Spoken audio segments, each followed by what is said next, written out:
ഏഹ് ഇപ്പം നമുക്ക് എല്ലാം കഥകളിൽ നിന്നാണ് എനിക്ക് തോന്നുക നമ്മുടെ എല്ലാ പെർസെപ്ഷനും ഉള്ളത്. അപ്പോൾ പെട്ടെന്ന് ദേഷ്യം വരുന്ന മുനിമാരുണ്ടായിരുന്നു. അവർ ശപിക്കുമായിരുന്നു. ശപിച്ചിട്ട് എനിക്ക് തോന്നുന്നു അങ്ങനത്തെ ഒരുപാട് കഥകളുണ്ട്.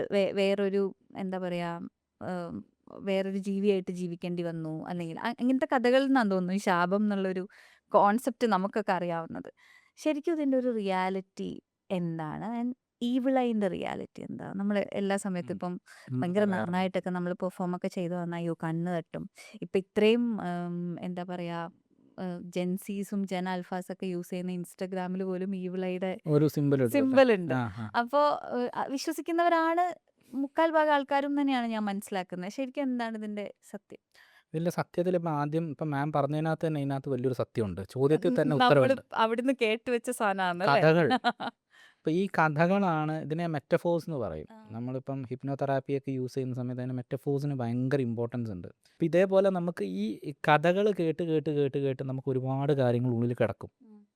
അപ്പോൾ ഈ പറഞ്ഞ പോലെ ഈവിളായി ഒരാളുടെ കണ്ണ് പറ്റാതിരിക്കാൻ വേണ്ടിയിട്ട് നമ്മൾ ആ ഒരു സാധനം ഇടും. അപ്പം എന്തിനാ ഇതിടുന്നത്? ആദ്യം നമ്മളുടെ കണ്ണ് അതിലേക്ക് പോയി പതിക്കും എന്നാണ് ഇവർ വിചാരിക്കുന്നത് അല്ലേ? അതാണ് ഓ അതാണല്ലേ? അതാണ് ഇപ്പോൾ ഈ നമ്മൾ വീട് ബിൽഡിംഗ് ഒക്കെ പണിയുമ്പോ ഉണ്ടാകുമ്പോൾ ഇങ്ങനെ നാക്കൊക്കെ ആ നീട്ടി വെക്കുന്നത്. അപ്പം നമ്മൾ ആദ്യം അതിലേക്കാണ് നോക്കുക എന്നാണ് വിചാരിക്കുക. ഓ ഡിസ്ട്രാക്ഷന് വേണ്ടിയിട്ടാണ്. ഡിസ്ട്രാക്ഷന് വേണ്ടിയിട്ട് അതാണ് ഇവർ ഉദ്ദേശിക്കുന്നത്. അപ്പോൾ കണ്ണ് തട്ടിയിട്ട് അതിനൊരു ഒരു നെഗറ്റീവ് എനർജി വരും എന്നുള്ളൊരു സംഭവം ഇത് എന്തിനാണ് വെക്കുന്നതെന്ന് തന്നെ ഇപ്പോൾ ചിലപ്പോൾ ആൾക്കാർക്ക് അറിയില്ല. വെറുതെ ഒരു സാധനം വെക്കുമ്പോൾ ഇവർ എനർജി എന്നാണ് പറയുന്നത്. പക്ഷേ ഇത് ആദ്യത്തെ നോട്ടം അങ്ങോട്ട് പോകണം. അപ്പോൾ അതിലേക്കാണല്ലോ കണ്ണ് പോവുക. എന്നിട്ടല്ലേ ബിൽഡിങ്ങിലേക്ക് വരുള്ളൂ. ആ ഒരു സെറ്റപ്പിലാണ് ഈ സാധനം ഉണ്ടാക്കി വെച്ചിട്ടുള്ളത്. സത്യത്തിൽ ഇങ്ങനെ ഈവിളായി ഒക്കെ വർക്ക് ചെയ്യുകയാണെന്നുണ്ടെങ്കിൽ നമുക്കിപ്പോൾ യേശുദാസിനൊക്കെ തൊണ്ടവേദനയായിട്ട് ഇരിക്കാൻ പറ്റില്ല. അല്ലേ? അവർക്കൊക്കെ ശരി. എന്തോരം ഈവിളായി പറ്റണം. ആ. അപ്പോൾ അങ്ങനത്തെ ഒരുപാട് കാര്യങ്ങൾ നമ്മൾ ഇങ്ങനെ ഇതൊക്കെ നമുക്ക് കേട്ട അറിവിൽ നിന്ന് നമുക്ക് ഉണ്ടാവുന്ന. പക്ഷേ ഇതെല്ലാം നമുക്ക് സത്യമായിട്ട് തോന്നും.